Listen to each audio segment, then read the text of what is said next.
Bismillahirrahmanirrahim. Assalamualaikum warahmatullahi wabarakatuh. Kami dari kelompok 3 akan menjelaskan mengenai gelombang dispersif, fenomena cahaya, laju cahaya, dan perambatan cahaya. Yang beranggotakan Dini Ashari, saya sendiri, Falama Fauziah, Ila Nurul Laila, dan Luisiana Elva. Ini saya akan menjelaskan mengenai fenomena cahaya.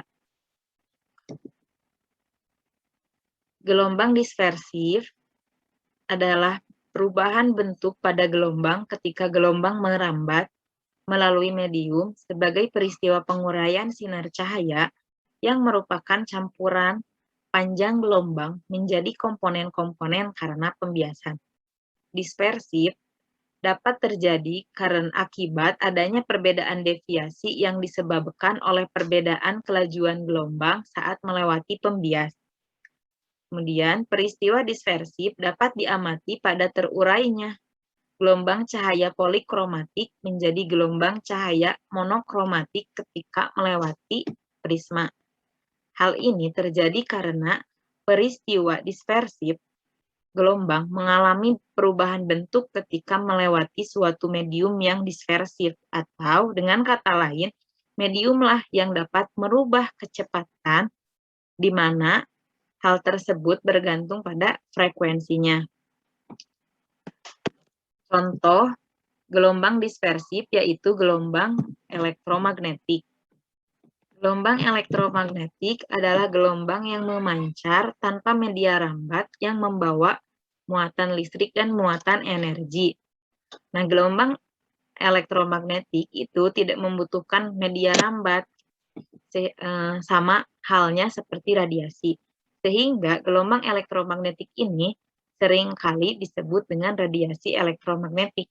Kemudian, gelombang elektromagnetik ini tidak terlepas dari hipotesis Maxwell yang mengacu pada hubungan kemagnetan dan kelistrikan sesuai dengan beberapa percobaan, di antaranya ada hukum Coulomb.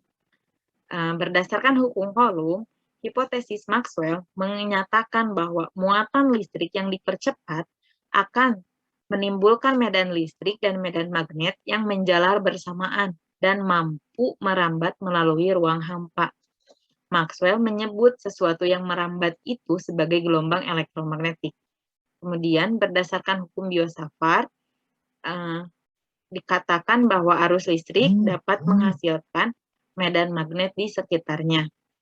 Kemudian hukum Faraday. Nah, berdasarkan hukum Faraday ini, dikatakan bahwa perubahan medan magnet dapat menimbulkan GGL induksi yang dapat menghasilkan medan listrik, sehingga hipotesisnya Maxwell menyatakan bahwa jika Faraday menemukan perubahan medan magnet harus menghasilkan medan listrik, maka medan listrik pula harus menghasilkan medan magnet. Tuh, ya.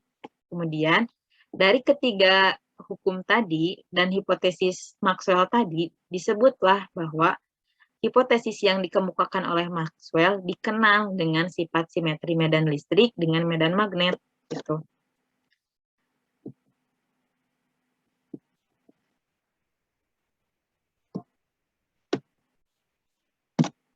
Kemudian pada tahun 88, Heinrich Hertz membuktikan hipotesis awal Maxwell mengenai keberadaan gelombang elektromagnetik. Nah, Hertz berhasil membuktikan keberadaan elektromagnetik ini dengan menemukan gelombang radio, dan ia menyatakan bahwa gelombang magnet dapat berjalan di laboratorium dengan kecepatan yang setara dengan kecepatan cahaya. Kemudian, bentuk gelombang elektromagnetik hampir sama seperti gelombang transversal pada umumnya. Namun gelombang ini terdapat muatan energi listrik dan energi magnet. Nah, perhatikan gambar di bawah. Pada gambar ini menunjukkan bahwa adanya medan magnet yang ditunjukkan oleh B dan medan listrik yang disimbolkan oleh E. Nah, berdasarkan gambar ini, terlihat ya bahwa terjadinya perubahan medan listrik mengakibatkan perubahan medan magnet ataupun sebaliknya gitu. Perubahan medan magnet dapat mengakibatkan perubahan pada medan listrik dan keadaan ini akan terus berulang. Kemudian, medan magnet atau medan listrik yang muncul akan selalu saling tegak lurus dan merambat menjauhi sumber dan mendekati arah gelombang. Gitu. Kemudian terdapat sifat-sifat gelombang elektromagnetik. Pertama, dapat merambat dalam ruang hampa dengan kelajuan 3 kali 10 pangkat 8 meter per sekon. Kemudian dapat mengalami refleksi, refraksi, interferensi, polarisasi, dan difraksi. Ketiga, penjalaran medan magnet tegak lurus dengan arah rambat gelombang. Nah, sehingga gelombang elektromagnetik ini digolongkan ke dalam gelombang transversal.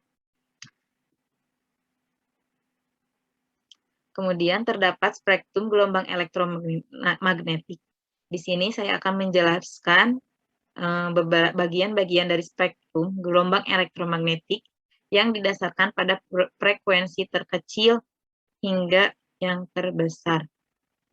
Pertama ada gelombang radio yang dihasilkan oleh rangkaian elektronika yang disebut dengan osilator. Gelombang radio ini dapat dimanfaatkan sebagai salah satu sarana komunikasi karena sifatnya mudah dipantulkan oleh ionosfer, sehingga gelombang ini mampu mencapai tempat-tempat yang jaraknya jauh. Kemudian kedua ada gelombang mikro. Dapat digunakan untuk alat komunikasi, memasak, dan radar. Contohnya ya dalam radar, terdapat antena radar yang bertindak sebagai pemancar dan penerima gelombang elektromagnetik. Itu. Kemudian yang ketiga ada sinar inframerah yang dihasilkan oleh elektron dalam molekul-molekul yang bergetar karena benda dipanaskan. Jadi setiap benda panas pasti memancarkan sinar inframerah. Nah, jumlah sinar inframerah ini atau jumlah sinar inframerah yang dipancarkan bergantung pada suhu dan warna benda. Kemudian ada sinar tampak, yaitu sebagai radiasi elektromagnetik yang dapat dideteksi oleh manusia.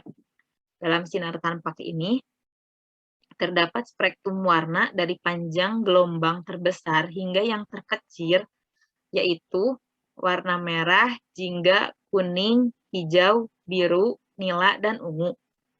Kemudian yang kelima, ada sinar ultraviolet. Nah, sinar ultraviolet ini yang sumber utamanya itu yaitu matahari dan dapat dihasilkan oleh atom dan molekul dalam nyala listrik. Karena dihasilkan oleh atom dan molekul dalam nyala listrik, kita dapat mengetahui unsur-unsur dalam suatu bahan. Kemudian ada sinar X yang dapat dihasilkan dengan menembakkan elektron berkecepatan tinggi pada permukaan logam dalam tabung hampa. Nah, sinar X ini ditemukan oleh Wilhelm Conrad Rontgen atau yang disebut dengan sinar Rontgen ya. Sinar X banyak digunakan dalam bidang kedokteran seperti mendeteksi organ dalam tubuh, memotret tulang, dan lain-lain. Dan selain dalam bidang kedokteran, digunakan juga dalam bidang industri. Kemudian yang ketujuh, ada sinar gamma, yaitu gelombang yang memiliki frekuensi terbesar dan dihasilkan oleh inti atom yang tidak stabil. Dalam sinar gamma memiliki daya tembus yang sangat besar sehingga bisa menembus plat besi yang memiliki ketebalan beberapa sentimeter. Untuk soal dan pembahasan. Pertama, sebuah radar digunakan untuk mendeteksi pesawat udara yang melaluinya. Kemudian, radar dapat menangkap gelombang radarnya setelah dipantulkan oleh pesawat udara dalam waktu 4 kali 10 pangkat min 3 sekon. Berapakah jarak antara radar dan pesawat pada saat itu? Diketahui C sebagai kecepatan sama dengan 3 kali 10 pangkat 8 meter per sekon dengan delta T sama dengan 4 kali 10 pangkat min 3 sekon. Ditanyakan jarak atau yang dilambangkan dengan S. Penyelesaian S sama dengan C delta T dibagi 2. S sama dengan 3 kali 10 pangkat 8 kali 4 kali 10 pangkat min 3 dibagi 2.